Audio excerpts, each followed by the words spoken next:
Il y a quelques semaines, j'étais à Madrid et j'étais en train dans le hall de l'hôtel, c'était une conférence, c'était une formation pour le pasteur sur l'implantation d'église, etc. Et dans un moment, je suis assis sur le canapé, je suis en train d'attendre mes collègues pour aller manger et je vois au fond de l'écran, je vois qu'il avait une grande annonce. Il disait « Terrible sécheresse en Espagne ». Et là, il disait « Procession de foi, en priant qu'il puisse pleuvoir ». Je me suis dit « Wow, année 2023, et il y a des gens qui vont faire une procession de foi. Pourquoi?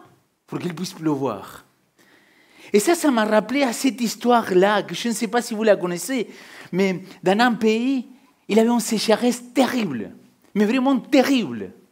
Et donc, tous les gens de village, que c'était un village d'agriculteurs, ils se sont dit, il faut qu'on se réunisse pour prier Dieu, pour qu'il envoie la pluie. Donc, ils se sont trouvés l'aube le matin, très tôt, et ils se sont dit, vas-y, on va prier. Ils se sont tous mis à genoux, ils se sont priés. Et à la réunion, il avait une petite fille. Cette petite fille, elle est arrivée de la main avec son papa. Mais avant de sortir à la maison, il a dit, papa, attends, je ne peux pas partir. Il me manque le parapluie. Le papa, il a souri. Et cela, il a dit, tu sais quoi ma fille, tu as raison.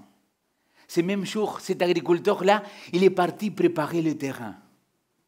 Tous ses amis, ils se disaient, mais tu es complètement fou. Pourquoi tu te mets à préparer un terrain si alors il n'a pas plu depuis des années? Il ne va rien qu'il va pousser là maintenant. Et là, le papa, il a dit, ma fille, il m'a montré quelque chose. Nous avons prié l'Éternel et nous croyons que cela, il va s'accomplir. Amen ou non? Et c'est ça qui se passe parfois dans notre vie, mes amis, en tant que chrétiens. Parfois, on se dit, nous aimerons recevoir ceci, nous aimerons avoir cela. On se met à genoux, on prie Dieu et on lui dit, Seigneur, s'il te plaît, miséricorde de moi. Et je le dis déjà 10 000 fois et je vais continuer à le dire. Ce n'est pas la pitié qu'il fait bouger le bras de Dieu. C'est la foi. Ce n'est pas, Seigneur, s'il te plaît, aie pitié de moi. Non, c'est la foi. Seigneur, au nom de Jésus-Christ, nous venons te prier pour quelque chose. On le déclare, vous vous rappelez? Pas simplement qu'on pense, mais on déclare. Alors, je me suis dit, comment ça s'est fait que parfois il y a des promesses? Est-ce que quelqu'un ici connaît par cœur le psaume 37, 4? Ça, vous devez le connaître par cœur. Il y a un? Quelqu'un d'autre? 37, 4. Quand je vais le dire, vous allez dire, oui, je le connaissais, mais je ne savais pas que c'était 37, 4. Il dit, Amen, Alléluia. Il dit, qu'est-ce qu'il dit le psaume? Il dit, fais du Seigneur tes délices. Et le Seigneur te donnera ce que ton cœur désire. Je ne connais pas un seul chrétien, un seul être humain qui n'aimerait pas avoir le secret pour dire, Père, je te prie et j'aimerais avoir cette réponse. Mais pour autant, parfois, ça ne se passe pas comme ça. Parfois, il me semble que nous ne préparons pas le terrain vraiment. Et aujourd'hui, il n'y a pas de PowerPoint, il n'y a pas d'image, donc allez dans vos natels ou dans vos bibles papier, sortez-les, parce qu'il y a un texte que j'aimerais partager avec vous. 1 Corinthiens 2, 9. Le texte, il dit la chose suivante. En effet, les livres saints disent, il y a des choses que les yeux ne voient pas, les oreilles n'entendent pas, les êtres humains n'y ont jamais pensé. Eh bien, ces choses-là, Dieu les a préparées en faveur de ceux qui ont l'amour pour lui. Et amis, en tant que frères et sœurs, en tant que disciples de Christ, le Père il nous a promis quelque chose d'extraordinaire.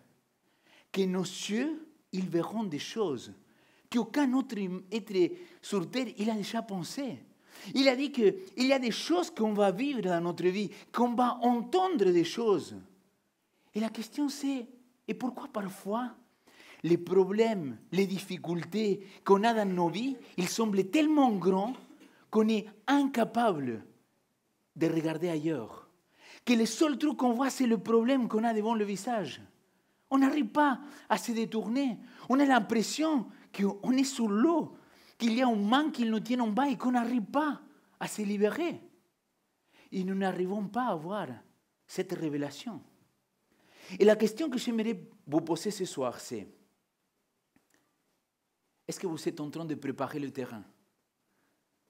Parce que comme ces petits papas, comme ces pères et la petite fille, ils se sont préparés pour recevoir la pluie. Qu'est-ce que vous faites aujourd'hui pour préparer le terrain, pour recevoir la révélation de Dieu?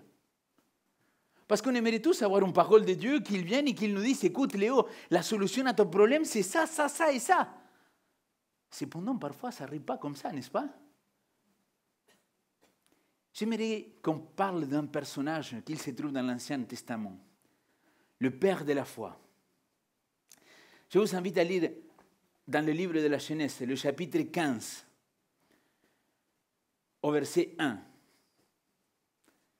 Dolson, la semaine dernière, il nous a parlé de cet homme-là. Il nous a parlé d'Abraham.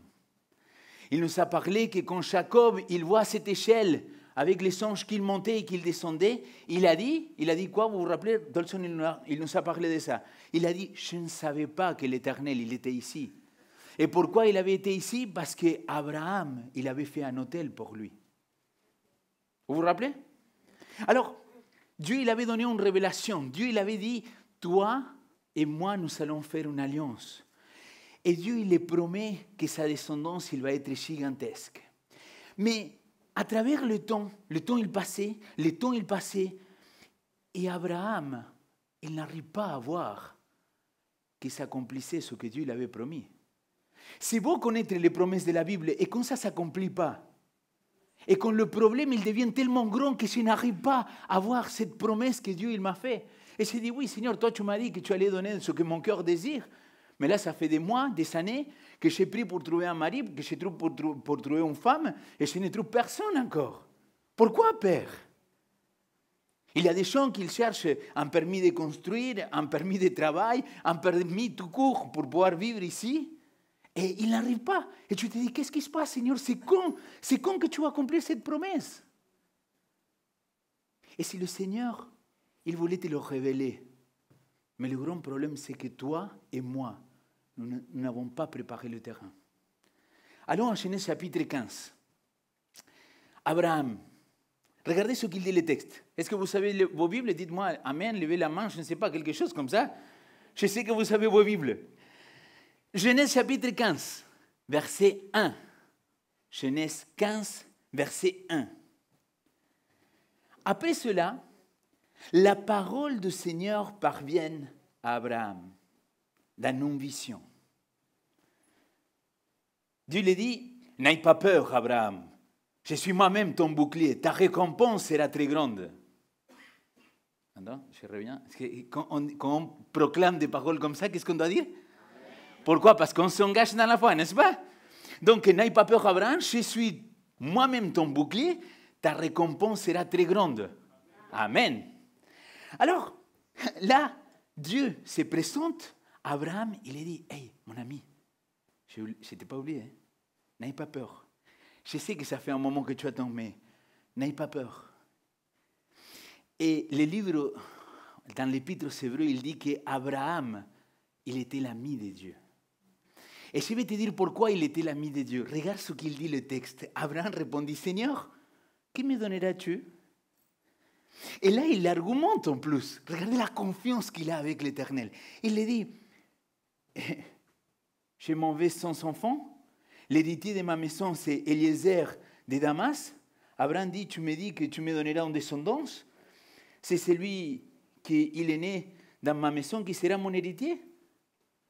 Il commence à dialoguer avec Dieu et lui dire, hey Père, toi tu me dis que tu as quelque chose pour moi, mais tu ne m'as rien donné, quoi.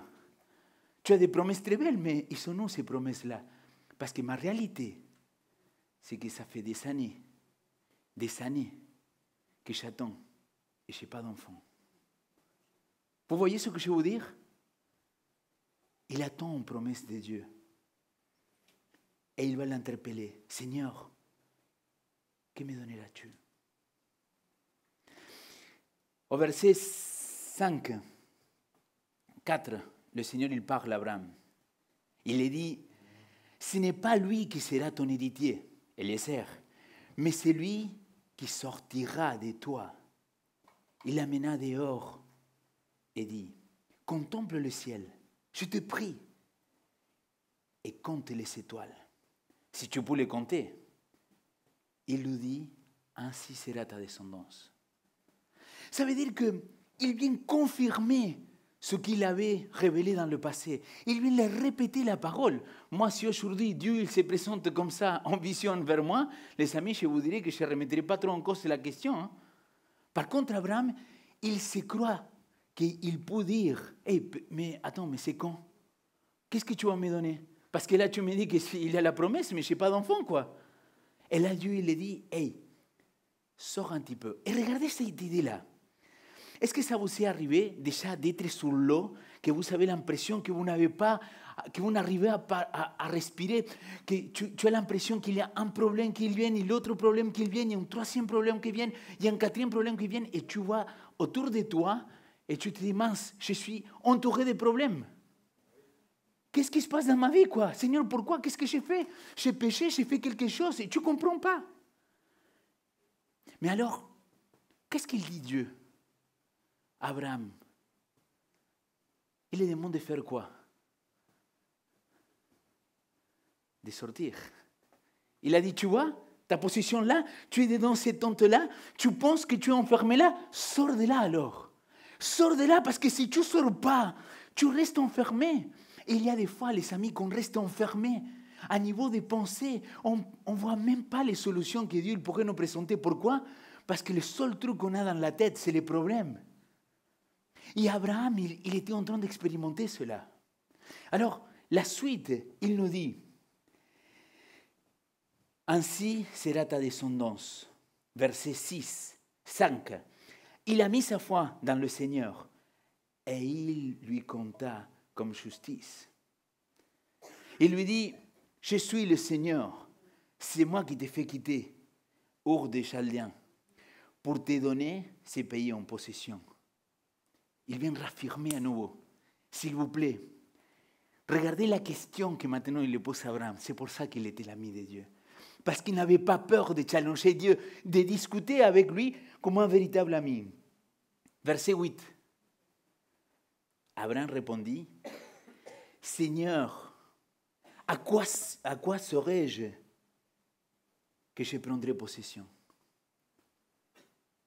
Et l'ami, ça c'est dingue. C'est-à-dire, Abraham lui dit, attends, tu es en train de me baratiner, Seigneur? D'accord, j'ai compris, toi tu as un héritage énorme pour moi, mais pour l'instant, je n'ai rien vu. C'est quand que cela va arriver? Vas-y, Seigneur, c'est quand? Est-ce que tu serais prêt à lui dire ça, Seigneur? Et le Seigneur, il dit, hey, mon ami, fais-moi confiance, quoi. Je vais te donner cet héritage. Et là, imaginez 2 minutes que je suis ultra archi milliardaire, mais d'argent. Je suis milliardaire, mais de bénédictions. Mais imaginez que je suis Bill Gates, Léo Bill Gates, quoi. L'homme le plus riche de la planète, au monde. Et je dis, et toi, mon ami, viens ici, je vais te donner un chèque. Et je dis, combien tu veux? Et la personne me dit, je ne sais pas, 100 000. Je dis, non, quand même. Tu ne vas pas me demander 100 000 euros? Plus. Il me dit 500. Allez, vas-y. Combien tu veux? 1 million? Qui veut plus? 10? Je donne. Et donc, j'ai fait un chèque. 500 millions? OK. J'ai signé le chèque, j'ai signé le truc, et je viens et je te donne le chèque en main propre. Et là, il dit, et Léo, attends, là, il y a un problème, mon ami. Oh non, la signature, elle est là. Mais la date, c'est pour 2027. Et mon ami, cet argent-là, c'est à toi. Tu l'as ou tu l'as pas, mais c'est à toi, frère. Oh, sœur. Est-ce que tu es milliardaire? Oui ou non? Oui, c'est une question de temps. Ah, je vous ai trompé là, non? Mais en réalité, c'est l'attitude qui va changer. C'est ta vision de problème qui va changer. Parce que tu te dis, attends, mec, je sais qui je suis. Aujourd'hui, je suis en ma possession, je suis milliardaire, je suis béni de l'Éternel, je suis un fils de Dieu. Alors, je n'ai pas à avoir peur de ces problèmes-là et ces difficultés. Et je comprends qu'Abraham, en ces moments, il a cru, cela il a été compté comme justice. Par contre, il a dit, mais attends Seigneur, mais quand? Qu'est-ce que vous attendrez si tu me demandes que je te donne une date? Qu'est-ce que tu me dirais? Tu attendais quoi de moi? Que je te dise, bah, écoute, le mois prochain, l'année prochaine, la semaine prochaine, n'est-ce pas? Regardez la réponse, s'il vous plaît. Allez au verset 9. La réponse de Dieu. Il y a un problème là, mon ami. Lis la réponse. Prends pour moi une chenille de 300, une chèvre de 300, un bélier de 300, une tourterelle et une jeune colombe. Il prit tous ces animaux, il les coupa par le milieu et les mit chaque moitié, l'une face à l'autre. Vous avez compris le problème là ou pas? Hey, Seigneur, s'il te plaît, donne-moi une réponse, c'est quand que je vais avoir cet héritage-là? Et Dieu, il lui dit quoi? Va chercher des animaux. Hey, l'ami, ce n'est pas une réponse, je suis désolé, mais là, soit c'est Dieu qui l'a à côté de la plaque, soit c'est Abraham qui l'a à côté de la plaque, soit c'est nous qu'on n'a rien compris des textes bibliques. Comment c'est possible qu'il lui demande de faire un sacrifice?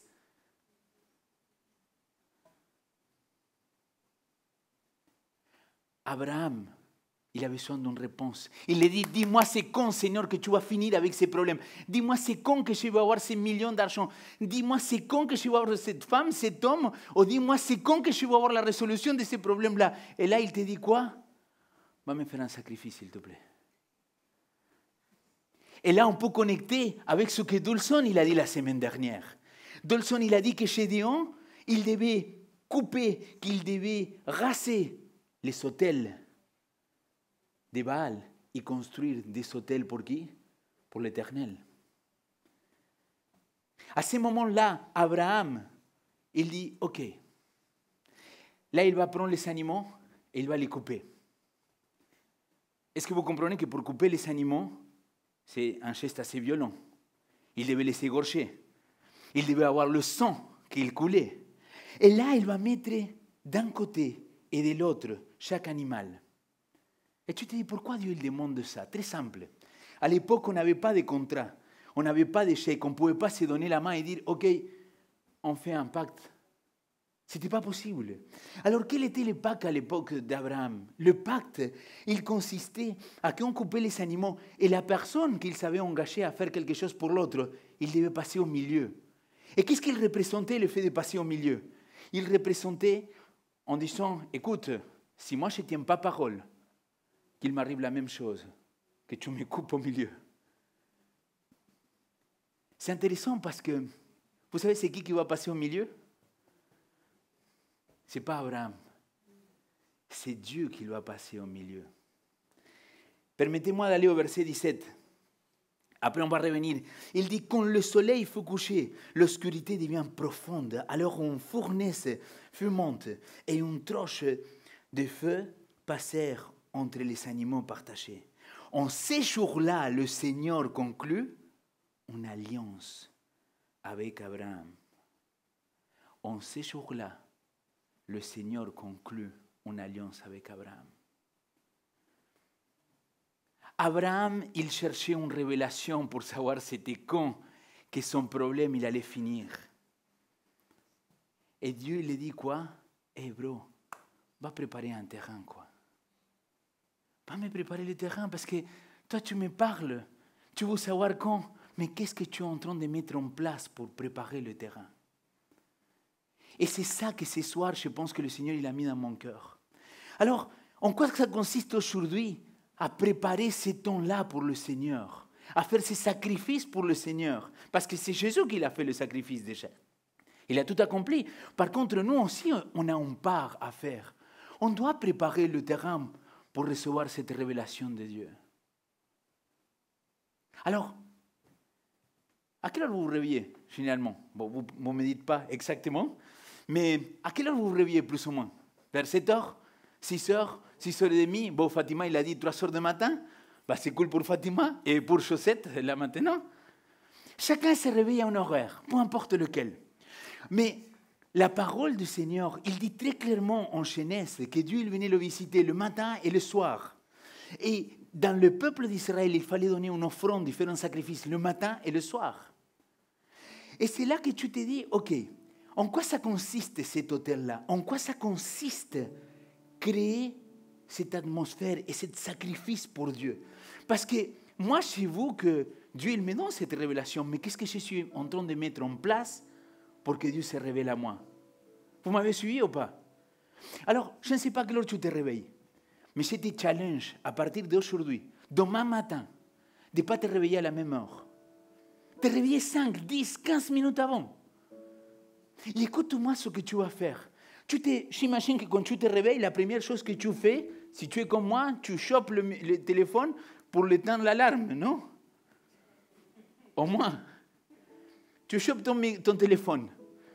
Si tu as l'habitude, généralement, d'aller voir si quelqu'un t'a écrit, si tu rentres sur Instagram, sur Facebook, je ne sais pas sur quel réseau, ne fais pas ça, s'il te plaît. Lève-toi ces quelques minutes en amont et va. Et là, tu mets une petite musique.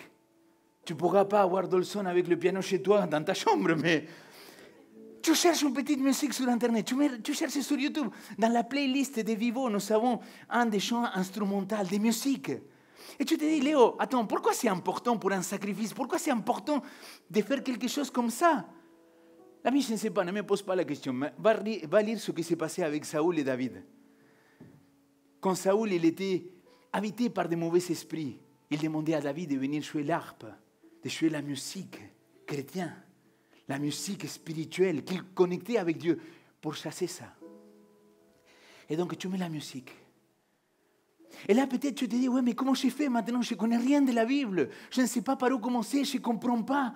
Alors, l'ami, ça c'est un moment que tu es en train de préparer le terrain pour recevoir la révélation de Dieu. Donc il va lire un psaume. Ouvrez la parole, lis un psaume, lis-le à haute voix.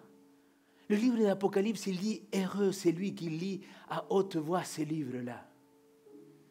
Prends un temps de le lire et lire 3-4 versets. Et les amis, je n'ai pas honte, j'ai des fois des temps que je n'ai pas envie de faire ça.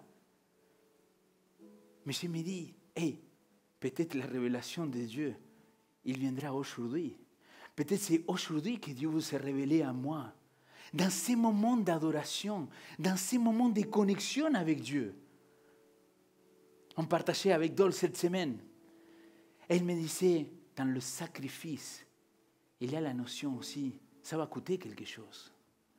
Et les amis, il y a des fois qu'on n'a pas envie de se réveiller, qu'on est fatigué, qu'on est trop débordé par la vie. Mais l'ami, si tu as le temps pour passer sur Insta, sur TikTok, sur les réseaux, sur les séries, mon ami, ne me dis pas que tu n'as pas 10-15 minutes pour le Seigneur. Et peut-être un jour, ça va arriver que Dieu t'invite à faire comme les filles se lever à 3 heures du matin. Ça me coûte quelque chose me réveiller chaque matin à 5h, 5h30. Mais les jours que je ne viens pas me connecter avec Dieu, je sens qu'il me manque quelque chose. C'est là le sacrifice que parfois on doit faire. On doit préparer le terrain, mes amis. Comment tu veux que Dieu se révèle à toi, qu'il te montre à quel moment il va finir ton problème, qu'il va finir ta crise, si toi tu n'es incapable de prendre ce temps-là? Dolson, il a dit quelque chose de power samedi dernier. Il dit, prions l'Éternel pour qu'il nous montre qu'est-ce qu'il faut chasser. Quel est l'autel qu'on doit démolir? Et vous savez ce que j'étais en train de faire là-bas pendant qu'il a dit de prier? J'étais en train de prier. Et il m'est venu un texte à la tête comme ça. Pouf! J'ai pensé à Matthieu, à l'histoire quand Jésus-Christ, il dit, si un démon, il quitte cette maison, et cette maison elle est propre, ces démons-là, ils reviennent avec 7 autres démons. Pourquoi? Parce que tu n'as pas établi ça pour Dieu. Ça doit être la maison de l'Éternel. Mais qu'est-ce que nous sommes en train de faire aujourd'hui dans notre quotidien pour voir, pour préparer le terrain, pour que le Seigneur il se révèle à nous? C'est qui il a dit dans le son qu'il doit te révéler? C'est quoi qu'il faut chasser de ta vie? C'est l'Esprit. C'est Dieu. C'est l'Éternel qui va te montrer comment chasser toutes ces choses-là. Mais pour pouvoir les chasser, les amis, je suis désolé, mais si tu ne prends pas ce temps pour te rencontrer avec Dieu, comment tu veux que le Seigneur il te révèle quelque chose? Je ne suis pas en train de vous faire la morale, je parle de moi-même. de la difficulté que parfois il y a. Et là, tu te réveilles le matin. Tu ouvres le psaume 37, verset 4. Et le texte, il dit, si tu fais des délices de l'Éternel, il te donnera ce qu'il ton désire. Et là, tu te mets à genoux, tu te dis, vas-y, Père, je veux vivre ce moment de communion avec toi. Et il y a la musique qui sonne. Et toi, tu te connectes avec Dieu. Et tu lui dis, Père, je sais, je n'ai pas beaucoup de temps, mais je veux me connecter vraiment. Je viens de lire ce texte-là. Bah, Seigneur, parle-moi pendant la journée sur ce texte. Tu n'as pas besoin de passer des heures et des heures. Il y a des fois que Dieu il va t'appeler, mais ça, c'est lui qui va créer en toi ces désirs. Mais tu dois aller le rencontrer. Le problème, l'ami, c'est que quand toi, tu commences à vivre cette dimension, quand tu commences à chercher l'Éternel depuis le matin tôt et au coucher du soleil, regardez ce qui va se passer. Au verset 15, il dit qu'après cela, au verset 11, il dit qu'Abraham, il avait fait son sacrifice pour Dieu. Regardez ce qui se passe. Il dit, les oiseaux de proie s'abattirent sur les cadavres. Mais Abraham, il a fait quoi? Abraham les chassa. Vous savez ce que ça veut dire ça, mes amis? Ça veut dire que chaque fois que tu vas vouloir te rencontrer avec Dieu, que tu vas vouloir chercher cette révélation de Dieu, il y a tout qui va venir dans ton... Il va être le vent contraire qu'il ne va pas te laisser avancer. Pourquoi? Parce qu'il sait que là, le Seigneur, il va se révéler vers toi. Et il y a quelqu'un qui ne va pas être content. Et donc là, les oiseaux de proie, ils vont venir t'empêcher d'avoir cette communion. C'est les préoccupations, c'est les pensées, c'est les examens, c'est le travail, c'est ton couple, c'est tes enfants. Ils vont venir t'empêcher. Mais qu'est-ce qu'il a fait Abraham? Abraham, il a fait quoi? Il les chassa. Ça veut dire quoi les chassa? Ça veut dire amener toute pensée captive. À qui? À Christ. Hey, Père, je ne veux pas me laisser distraire pour ces choses-là, parce que je sais que de toi, il dépend une révélation aujourd'hui pour moi. Donc, je ne veux pas me laisser distraire, ni par les réseaux sociaux, ni par les séries, ni par... Parce que de toi, de ces moments avec toi, il dépend que toi, tu te révèles à moi. J'aimerais vous raconter une histoire. Et c'est une histoire vraie. C'est un missionnaire brésilien. Je vous l'ai déjà raconté cette histoire-là à Vivo. Cet homme-là s'appelle Dos Santos. Et cet homme-là, c'était un homme, un missionnaire de l'Assemblée de Dieu. Il était parti travailler en Colombie. Il faisait de l'évangélisation là-bas. Son église, elle était en train de grandir. Ça se passait de plus en plus bien. Et cet homme-là, il va renouveler son visa pour rester en Colombie. Et quand il arrive au consulat, on lui dit, désolé, mais on ne va pas vous renouveler la visa. Vous devez rentrer chez lui. Cet homme-là, cet homme de Dieu, il part triste. Et à l'intérieur de lui, il entend une petite voix. Il entend une petite voix qu'il va lui dire, tu ne partiras pas. Mais il n'a pas entendu cette petite voix. Et il est allé chez lui. Et il a dit à sa femme, écoute chérie, Dieu il doit me donner une révélation. Dieu il doit me dire pourquoi on m'a dit que je dois quitter ce pays-là, parce qu'on est en train de faire son œuvre. Elle a dit, maintenant je vais rentrer dans ma chambre, comme il a dit le Seigneur, et personne ne me dérange. Elle raconte son témoignage, qu'il a prié 1 heure, il a prié 12 heures, il a prié 3 heures, 4 heures. Et là, sa femme, elle ouvre la porte, il dit, écoute, s'il te plaît, viens manger avec nous. Il a dit, laisse-moi, femme. Là, maintenant, je dois me connecter avec Dieu. Parce que Dieu, il a une révélation à me dire. Il ferme la porte de sa femme. 5 heures, 7 heures, 10 heures, 11 heures, en train de prier, de louer et de dire, Père, montre-moi, manifeste-toi à moi, s'il te plaît, Seigneur. Il cherchait de tout son cœur le Seigneur. Sa femme, après 10 heures, 11 heures, elle lui dit, mais chérie, tu dois manger quelque... Laisse-moi, femme, parce que ces moments avec Dieu, ils dépendent d'une révélation. Il raconte dans son témoignage qu'après 20 heures, les amis, 20 heures, vous devez l'écouter. Il était à genoux. Il était en train de prier. Et dans un moment, il sent que la porte, il s'ouvre. Il s'ouvre la porte. Et il était en train de se fâcher quand il sent qu'une main se pose sur lui. Il pensait que c'était sa femme. Il allait la gronder à nouveau. Et il sent une main sur lui. Et quand il regarde la main, c'était des mains percées. Tu aimes quand je raconte ça. Il a regardé. Et dans son témoignage, il dit, c'était Jésus-Christ qui lui dit, tu ne vas pas partir d'ici. Tu vas rester là et tu vas conclure l'œuvre que je t'ai envoyé à faire. Amen. Parce que ces temps-là, il fallait chasser les oiseaux de proie pour que le Seigneur se manifeste dans sa vie. L'ami, quel temps on prépare pour Dieu, pour qu'il puisse se révéler à nous. Je veux vivre des choses comme la parole il a dit. Je veux voir des choses qu'aucun œil il a vues. Mais comment je vais préparer le terrain si je ne prends pas ce temps avec le Seigneur? Nous devons chercher de tout notre cœur cette volonté de Dieu. Et je vais te dire quelque chose, l'ami. Cet homme-là, il était dans une campagne d'évangélisation dans un autre endroit au Colombie. Il était dans l'hôtel. Il était dans un moment de prière. Et là, dans la chambre d'hôtel, il entend une voix qui lui dit « José ». Et il s'arrête, il dit « Qu'est-ce qui se passe là ?» Et il entend « José ». Et là, la voix, il lui dit « C'est moi, c'est le Seigneur ». C'est quand que tu m'as cru, il a posé la question. Quand je suis venu me révéler à toi dans cette chambre dans l'hôtel, ou quand je t'ai parlé quand tu es sorti du consulat. Les 2 fois, je t'ai dit que tu allais rester. Et cet homme-là, il rentre dans cette discussion avec le Seigneur et il dit, Père, je ne vais pas te mentir. Va dans l'hôtel, dans la maison, quand j'ai prié, c'était plus fort.